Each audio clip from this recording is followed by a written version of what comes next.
Movie की शुरुआत में हमारे हीरो विल और हमारे हीरोइन सैम को दिखाते हैं जो लवर्स हैं और अब तक उनकी शादी भी नहीं हुई है और वे शादी करने के लिए सैम के डैड की परमिशन का वेट कर रहे होते हैं। लिव इन रिलेशनशिप में रहने से सैम प्रेग्नेंट हो जाती है। अब हॉस्पिटल में जाकर चेक करने पर पता चलता है कि एक बेबी बॉय उसके पेट में पल रहा है। अब ये दोनों जहाँ रहते हैं वहाँ से करीबन 2000 किलोमीटर की दूरी पर सैम के पेरेंट्स रहते हैं और विल उनसे मिलने जा रहा होता है क्योंकि वो उनको बताना चाहता है कि वो सैम से प्यार करता है और सैम प्रेग्नेंट है और वो उसे शादी करने के लिए उनकी परमिशन लेना चाहता है। तब सैम उससे कहती है कि उस बोट वाले इंसिडेंट के बारे में उनसे जरा भी बात मत करना वरना वो टेंशन में आ जाएंगे। अब ये कहकर विल को उनके पास भेजती है। इस बोट वाले इंसिडेंट को हम आगे देखेंगे दोस्तों। अब विल फ्लाइट से सैम के पेरेंट्स के घर पहुंचता है। वो जाकर सैम के डैड टॉम से मिलता है जिसे देखकर लगता है कि वो विल से बात करने में बिल्कुल भी इंटरेस्टेड नहीं है, लेकिन सैम की मॉम पॉला उससे सही तरीके से बात करती है। अब टॉम विल को कुछ ड्रिंक्स ऑफर करता है और वे दोनों ड्रिंक्स करते हुए कुछ बातें भी करते हैं, लेकिन विल को समझ नहीं आता कि वो उस बात को कहां से शुरू करे। तब वो वहां कुछ फोटो फ्रेम्स को देखता है और उनके बारे में कुछ सवाल कर रहा होता है।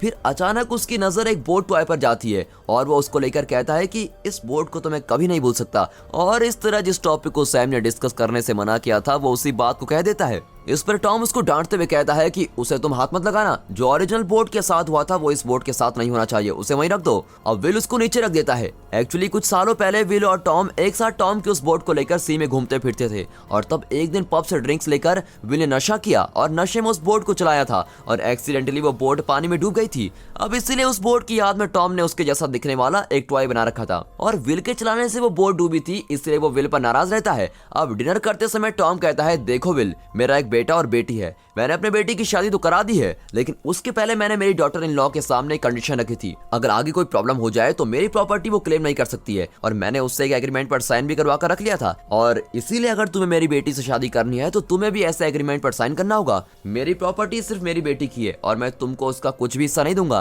तब विल कहता है कि मुझे आपकी प्रॉपर्टी की कोई भी जरूरत नहीं है क्योंकि मैं इतना अच्छा कमा लेता हूँ, आपको तो पता ही है कि मैं एक लॉयर हूँ। लेकिन इस पर टॉम कहता है, लेकिन तुम तो 6-7 महीनों से घर में बैठे हो, वो भी बिना नौकरी के, और मेरी बेटी ने ही तुम्हारे सारे एक्सपेंसेस को संभाला था। अब ये सुनकर विल टॉम को गुस्से में कोई जवाब देता है। अब ये सब देखकर दोनों के बीच में आर्गुमेंट्स ना हो इसलिए पॉला विल से कहती है, दामाद जी आप नशे में कुछ भी बोल रहे हैं, प्लीज यहाँ से चले जाओ। अब वहाँ कोई झगड़ा ना हो इसलिए वो उसको होटल में जाकर स्टे करने को कहती है। फिर वो होटल में जाकर सो जाता है और अगले दिन सुबह लेट उठता है और सैम ही उसको कॉल करके जगाती है। सैम उससे कहती है कि तुम्हें पता है कि अब टाइम क्या हुआ है, और इससे विल भी अरे मेरी फ्लाइट का समय हो गया है कहकर हड़बड़ी में उठकर रेडी होता है। अब वो सैम के साथ वीडियो कॉल में बात कर रहा होता है। तब अचानक सैम के एंड से कुछ आवाजें आती है और विल उससे पूछता है कि ये आवाज कहाँ से आ रही है, और सैम कहती है हाँ कुछ अजीब आवाजें आ रही है, होल्ड करो मैं चेक करती हूँ। फिर वो कहती है यहाँ कुछ गड़बड़ है, किसी के चीखने की आवाज आ रही है। तब अचानक सिग्नल कट जाता है और कॉल कट हो जाती है। फिर वो सैम की फिक्र करते हुए जल्दी जल्दी में एयरपोर्ट पहुंच जाता है। अब सैम सेटल नाम की सिटी में रहती है। अब एयरपोर्ट पहुंचते ही विल देखता है कि सेटल में जाने वाली सभी फ्लाइट्स को एक ही समय पर कैंसिल कर दिया जाता है। फिर वो टीवी में चल रहे न्यूज को देखता है, उसमें कहा जाता है कि कुछ तो प्रॉब्लम्स हुई है, लेकिन वो असल में क्या है इसकी किसी को कोई भी खबर अभी तक नहीं मिली है। और ये कहते ही टीवी के चैनल्स भी बंद हो जाते हैं। इतना नहीं, सभी लोगों के सेल फोन्स भी काम करना बंद कर देते हैं और सिग्नल भी नहीं मिलता। और ऐसी सिचुएशन में विल को समझ में नहीं आता कि वो क्या करे। फिर वो एयरपोर्ट के बाहर जाकर एक कार वाले से लिफ्ट मांगता है और वो इंसान उसको मना कर देता है। फिर वो उसे 10,000 यूरो देने की बात करता है, तब वो लिफ्ट देने के लिए मान जाता है। अब विल कार में बैठकर टॉम को कॉल करके कुछ बातें करता है और फिर वो टॉम के घर में पहुंच जाता है। वहाँ टॉम और पॉला अपने लगेज को पैक कर रहे होते हैं। अब सैम को पता नहीं क्या हुआ है, इसकी खबर ना होने पर उसको बचाना होगा। ये सोचकर विल और टॉम डिसाइड करते हैं कि वो दोनों उसको ढूंढने जाएंगे और वे पॉला को टॉम के बेटे के घर पर छोड़ने का प्लान करते हैं। अब ऐसा डिसाइड करते ही वहाँ आर्मी के 2 जेट्स उड़ते हुए नजर आते हैं और वे समझ जाते हैं कि जरूर कुछ तो गड़बड़ है, इसलिए आर्मी से जेट भी भेजा गया है। फिर वो पॉला को उसके बेटे के घर भेजकर दोनों कार लेकर सैम को ढूंढने के लिए निकलते हैं। अब रास्ते में गाड़ियों की लंबी लाइन लगी होती है और किसी तरह से वो सिटी के बाहर पहुंच जाते हैं। फिर गाड़ी में पेट्रोल भरने के लिए वेट कर रहे होते हैं। तब टॉम कहता है कि मैं कुछ खाना लेकर आता हूं, तुम पेट्रोल भर दो। और विल गाड़ी में पेट्रोल भरकर कई छोटे कैंस में भी पेट्रोल भर देता है क्योंकि उन्हें करीब 2000 किलोमीटर तक गाड़ी चलानी है। तब वह एक लड़की आकर उनसे लिफ्ट मांगती है और विल कहता है नहीं मैं बहुत बिजी हूँ। तब वो उसके साथ आर्ग्यू करना शुरू करती है और कहती है कि मेरे साथ इस तरह बदतमीजी से कैसे बात कर सकते हो तुम। ये सुनकर वहाँ एक गुंडों की गैंग पहुंच जाती है और वो विल को धमकाकर उसके पैसे मांगने की कोशिश करते हैं। वे कहते हैं पैसे दो वरना तुम्हारी कार को हम तोड़ देंगे। और फिर विल भी कहता है नहीं नहीं मैं पैसे देता हूँ, लेकिन तब तक टॉम वहाँ पहुँच जाता है और उनसे पूछता है कि भाई प्रॉब्लम क्या है। तब वो गैंग उससे भी धमकाती है और टॉम कहता है कि हाँ मैंने डिक्की में पैसे रखे हैं। टॉम एक मिलिट्री ऑफिसर हुआ करता था, इसलिए वो हमेशा अपने साथ एक गन रखता है। अब वो कार की डिक्की में से गन लेकर आता है और उसे दिखाकर उन गुंडों की गैंग को भगा देता है। फिर दोनों कार में बैठकर वहाँ से निकलते हैं। तब विल टॉम से पूछता है कि आपने उनसे पहले क्यों नहीं कहा कि कार में गन है। इस पर टॉम कहता है कि बेटा अगर कह देता तो कार को लेकर वो चले जाते और फिर सैम को हम कैसे ढूंढते। अब आगे जाते ही सिटी के बॉर्डर पर कई गाड़ियां रुकी होती है और मिलिट्री ऑफिसर उन्हें बॉर्डर क्रॉस करने नहीं देते।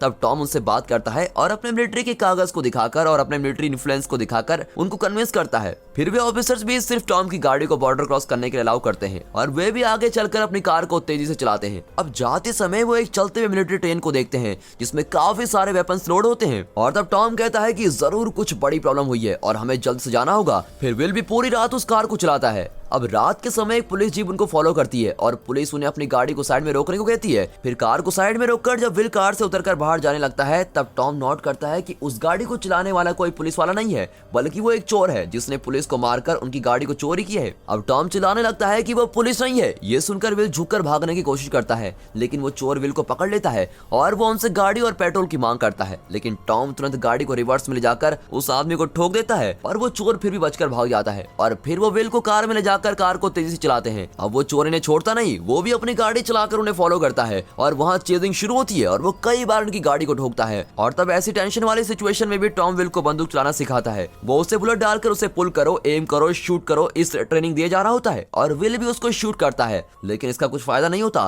फिर रास्ते में कई हिरन दौड़ रहे होते हैं और उन्हें ठोकने के डर से विल कार को हड़बड़ी में टर्न करता है और कार एक पेड़ पर जाकर रुकती है। अब उस एक्सीडेंट में कुछ देर तक पता ही नहीं चलता कि उन दोनों की क्या हालत हुई है। तब कुछ देर में वहाँ वो चोर पहुंच जाता है और वो फिर से गन पॉइंट पर विल को धमकाता है और टॉम उसके पीछे से आकर उस चोर के सर पर पत्थर से मारकर खत्म कर देता है। अब क्योंकि इनकी कार भी बिगड़ गई है इसलिए वे उस पुलिस जीप के साथ अपनी कार को चेन से जोड़ देते हैं और जीप को चलाते हुए आगे बढ़ते हैं। फिर रास्ते में वो एक मैकेनिक शॉप को ढूंढ लेते हैं और वहाँ की लेडी मैकेनिक रिकी से उनकी कार को ठीक करने के लिए रिक्वेस्ट करते हैं और वो भी पैसों के बिना उनकी हेल्प करती है। वो कार को रिपेयर कर देती है। अब पता चलता है कि रिकी की देखभाल करने वाला इंसान उसका असली बाप नहीं है, वो एक बहुत ही अब्यूजिव टाइप का इंसान है और रिकी भी मजबूरन उसके साथ रह रही होती है। अब दिखाते हैं कि आसमान में कई बर्ड्स एक साथ इकट्ठा होकर कुछ अजीब तरीके से बिहेव कर रहे होते हैं। फिर पता चलता है कि उस एक्सीडेंट की वजह से टॉम की बॉडी में कुछ बोन फ्रैक्चर हुआ होता है और उसकी कमर में काफी पेन होता है, लेकिन ये सब सहन करते हुए वो अपनी बेटी को बचाने की पूरी कोशिश में लगा हुआ है। अब वो रिकी को अपने साथ चलने को कहते हैं क्योंकि आगे जाते समय गाड़ी फिर से खराब होने के चांसेस है। वो उसे कहते हैं कि तुम यहाँ उस अब्यूजिव इंसान के साथ क्यों रह रही हो, तुम हमारे साथ क्यों नहीं चलती और हम तुमको वहाँ एक अच्छी नौकरी भी दिला देंगे। तब रिकी उनसे कहती है कि मैं तो आपको जानती भी नहीं हूँ और ऊपर से आप इस पुलिस जीप को चला कर ले आए हो, कहीं आप लोग चोर तो नहीं है।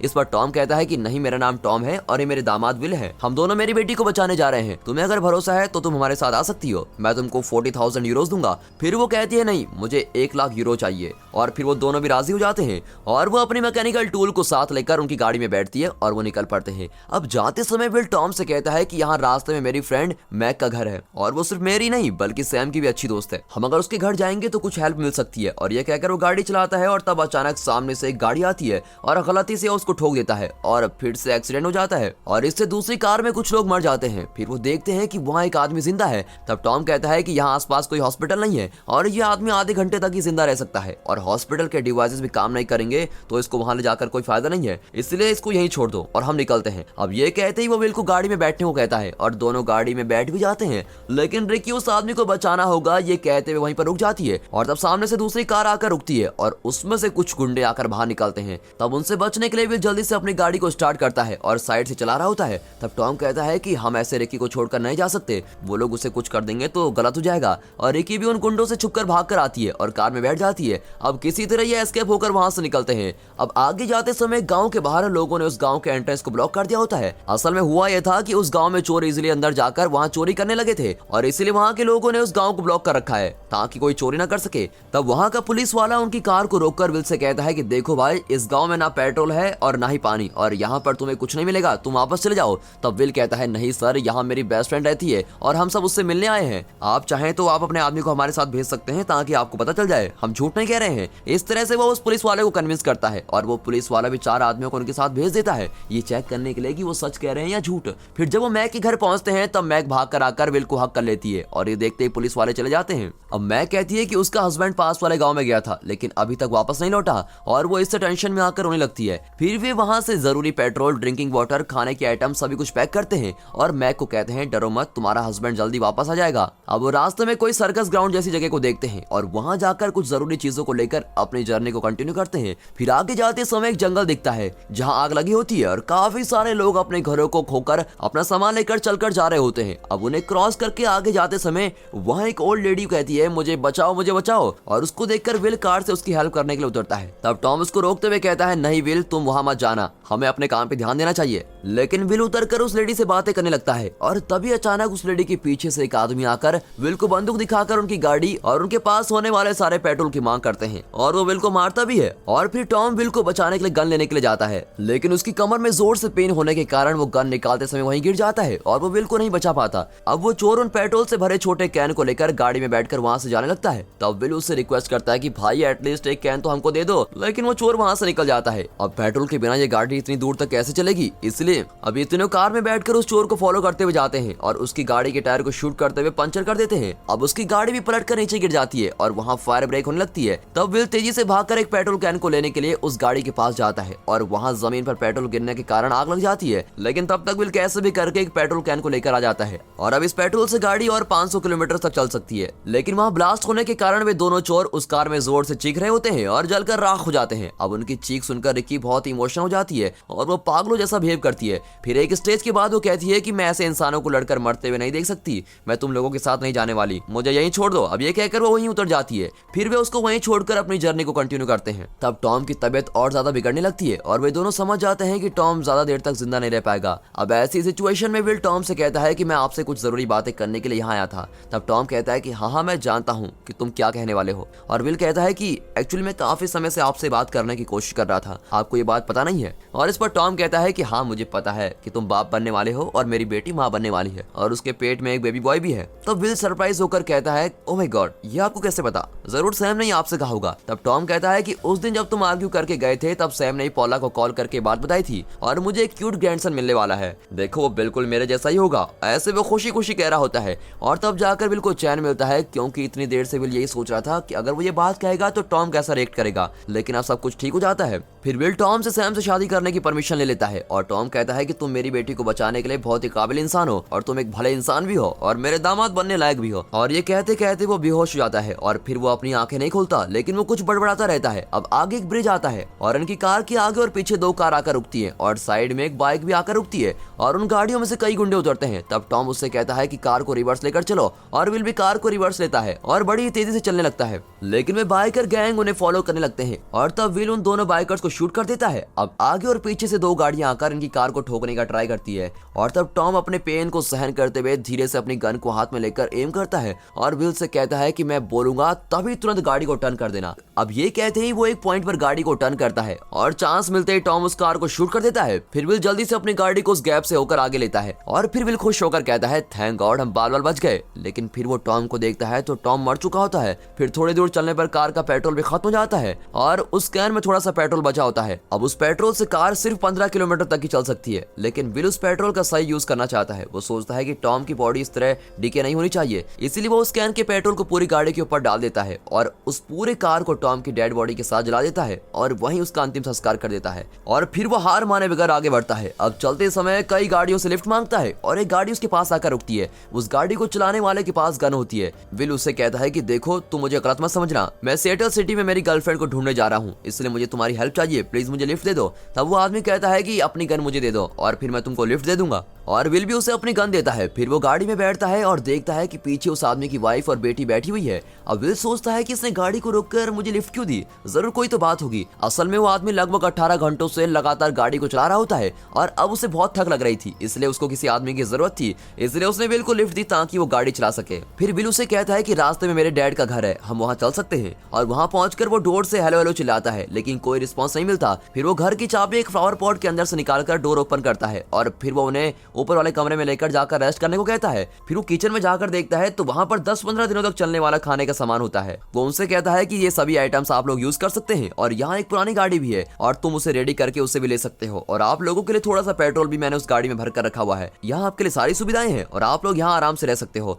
मुझे सेटल सिटी जाना है और सिर्फ 15 दिनों के लिए आपकी गाड़ी की जरूरत है और 15 लीटर पेट्रोल की भी जरूरत है, प्लीज मेरे लिए इतना कर दो। वो भी इसके लिए राजी हो जाते हैं। फिर वो अपनी गन को साथ लेकर निकलता है और उस गन में सिर्फ एक ही बुलेट बची होती है। फिर वो गाड़ी चलाकर काफी दूर तक जाता है और वो एक समुद्र के किनारे पहुंच जाता है। तब वो सेटल सिटी को पूरी तरह से जलकर राख होते हुए देखता है और हर जगह से धुआं निकल रहा होता है, लेकिन उस सिटी तक पहुंचने के लिए उसे एक ब्रिज को क्रॉस करना होगा। फिर वो गाड़ी चलाने लगता है और उस ब्रिज तक पहुंच जाता है और तब आगे जाते समय वो देखता है कि वहाँ काफी गाड़ी रुकी हुई है और वो सभी राख से भरी होती है और विल ठीक से ब्रिज भी नहीं कर पाता क्योंकि वहाँ राख ही राख है। फिर उसे दूसरी गाड़ी में एक मास्क मिलता है और वो मास्क को पहनकर आगे बढ़ता है। वहाँ की सभी गाड़ियों के अंदर इंसान मरे पड़े होते हैं। अब फाइनली वो सेटल सिटी में पहुंच जाता है। फिर वो सैम के अपार्टमेंट को ढूंढकर वहाँ की एक सीढ़ी से चढ़कर ऊपर जाता है, लेकिन सैम वहाँ नहीं होती। फिर वो पूरी सिटी को देखता है जो पूरी तरह से बर्बाद हो चुकी है। अब सैम भी मर चुकी होगी ये सोचकर वो वापस जाने के लिए निकलता है। तब देखता है कि सैम ने उसके घर के डोर पर लिखा होता है कि मैं जंगल के बीच में रह रही हूँ, मुझसे आकर मिलो। अब सैम जिंदा है ये पता चलते ही वो चैन की सांस लेता है और उसको ढूंढते हुए जंगल में जाता है।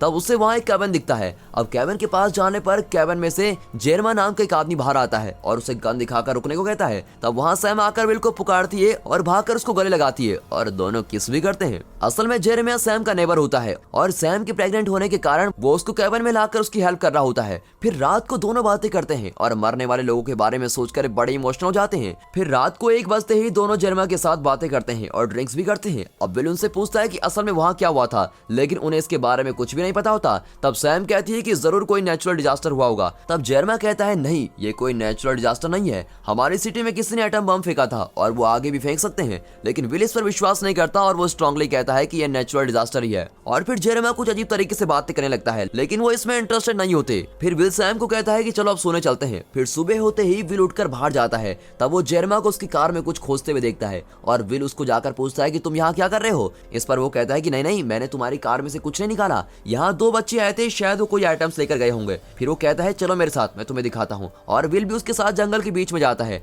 अब काफी दूर चलने पर विल उससे पूछता है कहाँ है वो दोनों बच्चे, मुझे तो कहीं दिखाई नहीं दे रहे हैं। तब वो कहता है कि होंगे तो दिखेंगे ना, तुम यहाँ क्यों आए, 2000 किलोमीटर तक ड्राइव करके तुम्हें यहाँ आने की क्या जरूरत थी, मैं सैम से प्यार करता हूँ और अब वो सिर्फ मेरी है। अब ये सुनकर विल को गुस्सा आने लगता है, लेकिन वो आदमी कहता है कि मैंने सैम को कहा कि तुम मर गए हो और तुम यहाँ कभी नहीं आओगे, मैं तुम्हें जिंदा नहीं छोड़ूंगा। ये कहकर वो अपनी गन निकालता है, लेकिन तब तक विल भी अपनी गन निकालता है और बिल्कुल उसकी चेस्ट में शूट करता है। अब इस तरह बची भी एक बुलेट से शूट करके उसको मार डालता है। तब वहाँ पास में फिर से अजीब आवाजें आने लगती है और वहाँ एक वोल्केनो इरप्शन होता है। तब वो तेजी से सैम के पास भागकर जाता है और उसको जल्दी से गाड़ी में बैठने को कहता है। अब सैम उसको जेरेमिया के बारे में पूछती है तो वो कहता है कि उसने मुझको मारने की कोशिश की और मैंने उसको मार दिया। फिर दोनों गाड़ी में बैठ जाते हैं और गाड़ी स्टार्ट होते ही वहाँ के माउंटेन्स में वोल्केनिक इरप्शन होता है और वहाँ धुआं जमने लगता है और तेजी से आग जलने लगती है और विल भी बड़ी तेजी से गाड़ी चलाकर वहाँ से बच निकलता है और इस तरह इनके बीच प्यार उनको बचा लेता है। और दोस्तों इसी के साथ ये मूवी यहाँ पर खत्म होती है और अगर आपको ये स्टोरी अच्छी लगी हो तो वीडियो को एक लाइक और चैनल को सब्सक्राइब जरूर करें। And finally thanks for watching.